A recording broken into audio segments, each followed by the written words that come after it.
by uh, like peace project charter is the document which the owner usually they give it to the project manager with all the details.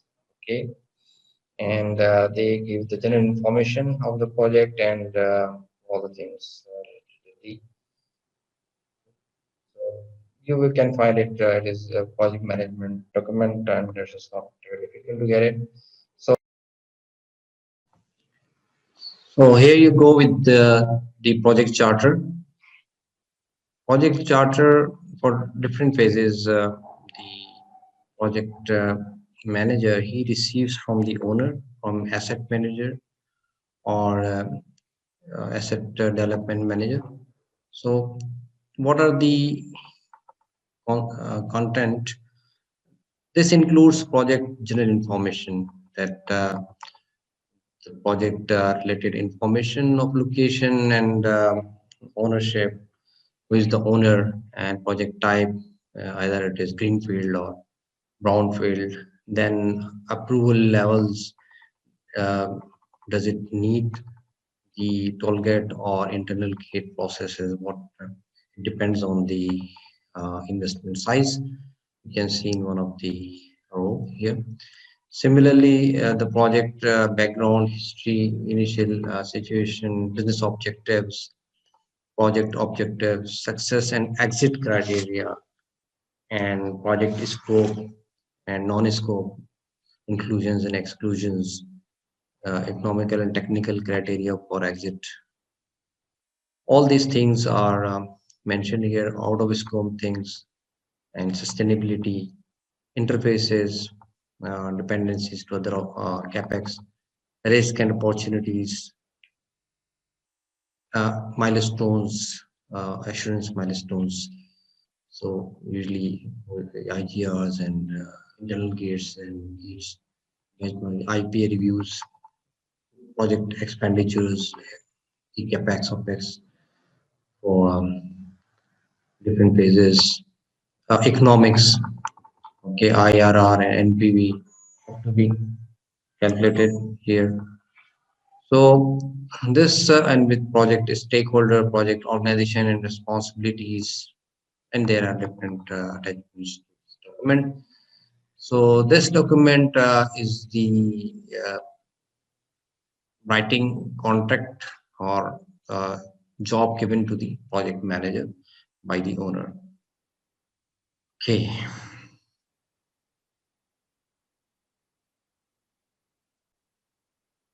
design framework. Okay, design authority framework. So on the basis of this, this PMDR is developed for the specific project. It is a detailed document. So it's a sheet which includes all the disciplines documents for each phase, and for each phase the RACI matrix is also developed in the depth, is given in the depth suppose list. Then the project manager or the engineering manager has to extract its own PMDR and RACI matrix from the depth. So these are the activities. Then to reach the goal, there are certain workshop and activities which need uh, to be completed before for each phase. Like DQR is design quality assurance review. HAZOP is the hazardous operability. The risk and the has operational risks are evaluated and identified and then evaluated. Hazard, we'll see all these documents as well. Stakeholder management, then risk register, and operation readiness activities, capex and targets. If I go to this document, HAZOP, let's just go on there. See, um, you see here, this HAZOP. HAZOP is basically hazard and operability, qualitative technique to identify and evaluate process hazards and potential operating problems. Okay. And it's basically use a series of guidewords to examine deviations from normal process condition. What we usually do in the HAZOP. In HAZOP, the PNIDs, they are reviewed, and the nodes, first of all, in the methodology, you can see the nodes are selected, okay, and then design intention, that different components like you have to go through the design flow, temperature, pressure level, and other relevant details. And on the basis of for each one, you have to see that identify the cause of potential safety and environmental hazards, consider the consequence of these hazards, and then I will show you the sheet as well. Deviations of the process parameters, causes, you have to, and then you have to uh, see the consequence of that deviation. Then principal safeguards are recorded in the HAZOP worksheet. So we'll see that what kind of work is done. These are the nodes which are selected in the HAZOP workshop for from the PNID, and then you see deviation for the no flow, okay, um, and then cause of this deviation, consequence, guards, and then still evaluation is also done on this, okay. And you see here actions and recommendations, okay, responsible person, and the all this detail are given here. So similarly, if you go for the hazard, what we do in the hazard, identify the significant hazards. These are not related with operation, associated with the design, installation, operations, or this is about a specific scenario. So the objectives are identify hazards and consequences and safeguards again, and then further actions and improvement methodologies to be in line with the company standard or with the hazard identification management and risk assessment criteria. There is a matrix, we'll see, and ISO, this number you see here, ISO 17776 2002, under this guideline, which we see here, these are the ISO 2002 uh, parameters for each one. For the specific project, we can select some of these.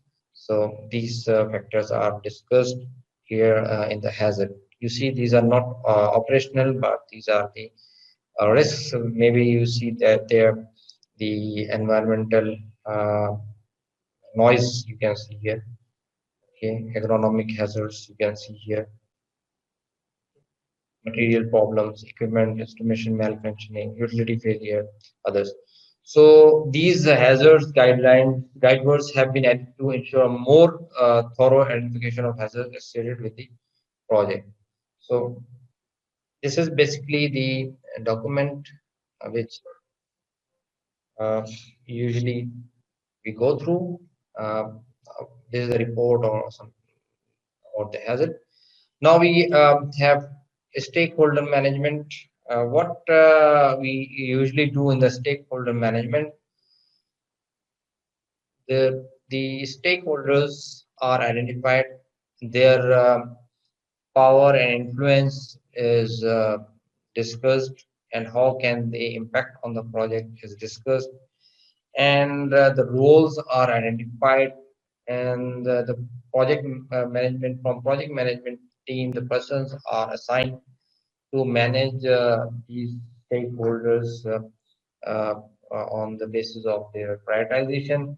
And this matrix you can also have a look in different projects. And risk register, this we can have a look, okay. You see here for the risk register is a document which is usually maintained in all phases, and you can have a look of on this document as well. So on very left side, the first column, you see there are two things: either it is an opportunity or threat. So usually a risk means that you are looking for during the project. They can, most of them are the threats there can be an opportunity as well. So the description of that threat or risk is here, and then there are different other factors which are you can see the ranking of this, like the probability of that risk, either it is of occurrence of this risk is either low or high, very low, very high, medium, whatever. It is according to the matrix. And then for each one, schedule, the impact on the schedule is neutral or high, low, whatever. So all these factors like cost, if there is any cost impact, then you have to define the cost as like here, the cost is defined that total cost would be around 30,000 euro. So, and here is scope, if there is any change, so set the boundaries for the project scope of work. So all these responses are given. Ranking is given according to the matrix. Then there are actions, and for actions, the people that are assigned, like here you can see the name. You can put the name here for the people, and they will have to go for the action. And then after, in the next review, all these things are reviewed. Like you see, the red is then again one more column is there. You can see here there are few options: accept, reduce, transfer, or expire. So one of this has to be uh, also defined here in this column. So you can see accept means that we have accepted this risk, and you can see low number of prediction forecast scenarios for increment. So there can be an acceptance, or there can be reduce that risk, okay, or transfer that risk. In transfer, you see unclear scope for the surface facilities concept. So set the boundaries for the project scope of work, so it is transferred to engineering or whoever. So there are different risk and their evaluation, their ranking, their actions, and these are then again first identify the risk, then action on the risk, monitor, and then control. So that is again discussed and assigned. So this is the simple view of the risk register. What are the ORA operation readiness? There are a lot of activities these people have to do before the handover. You see, if you start a project, see here, operations readiness and assurance action plan. So on the left side, you can see the reference uh, of all the disciplines here. Then production management, maintenance, and later on you'll see the logistics, HSEQ, integrity management, laboratory services. Each and every area which is part of operation is here. And for those areas, all the activities are planned during the project, which these activities are to align the project with the operation requirements. So these actions are or activities are mentioned here, and with the these are prioritized again, and then you see if green is it is in good control, and yellow means getting behind, and red means these are got delayed.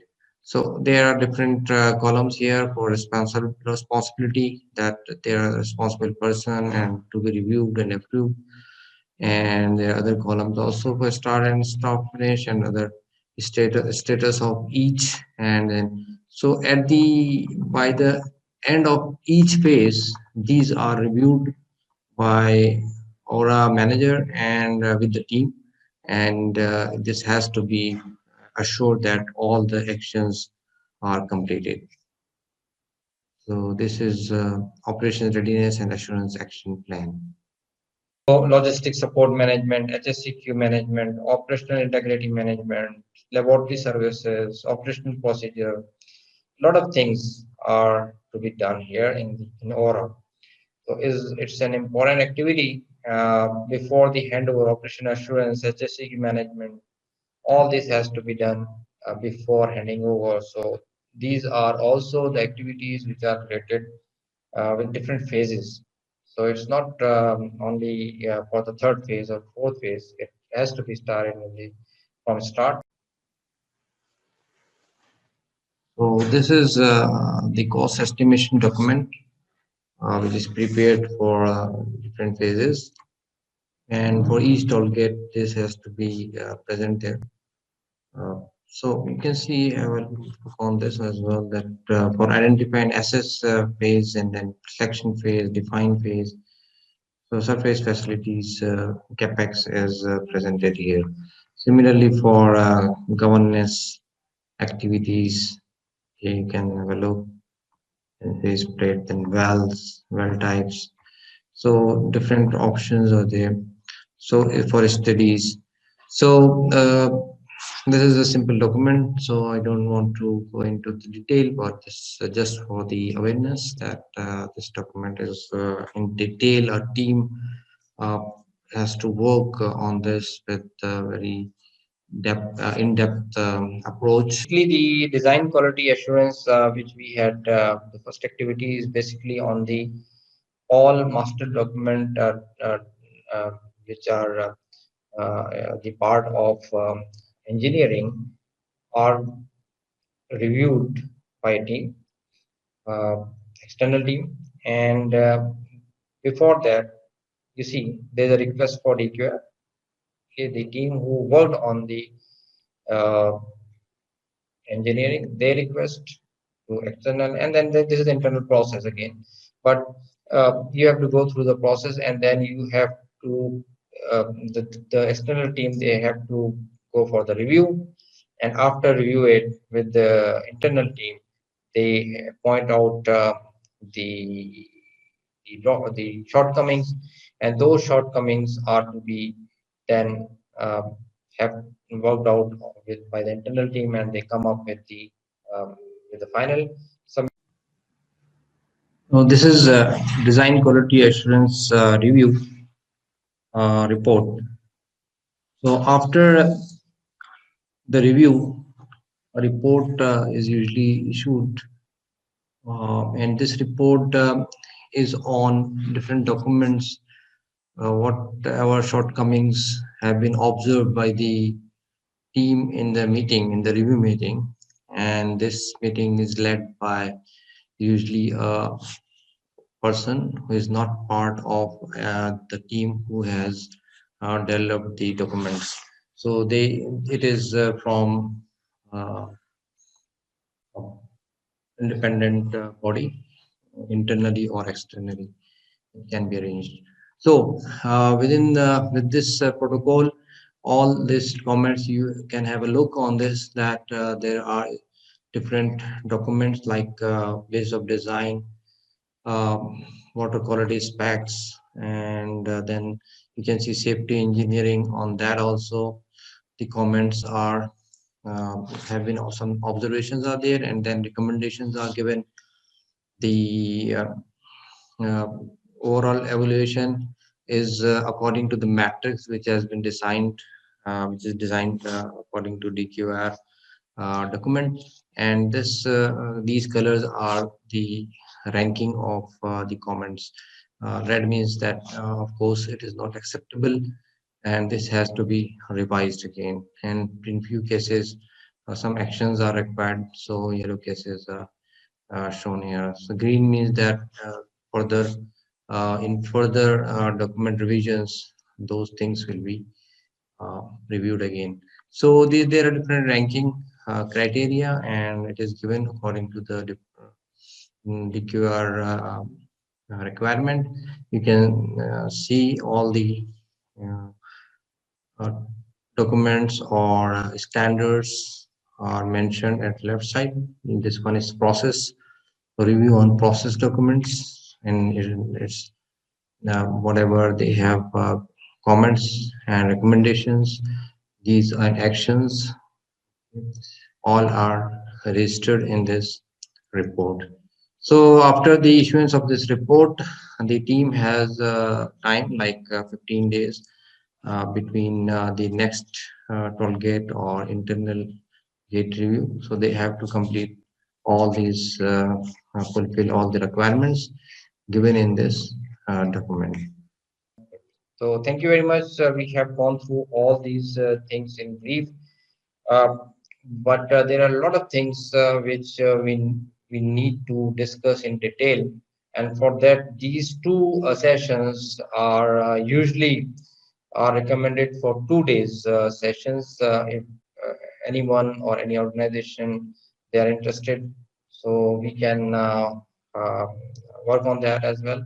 So this is a brief session on all these a long list of activities which we had started a few months back, and now we have completed. And there are a lot of things which need definitely leave that you also uh, will see that you need to understand in detail, and for this for the further development and progress in the project development. Thank you very much. Thank you.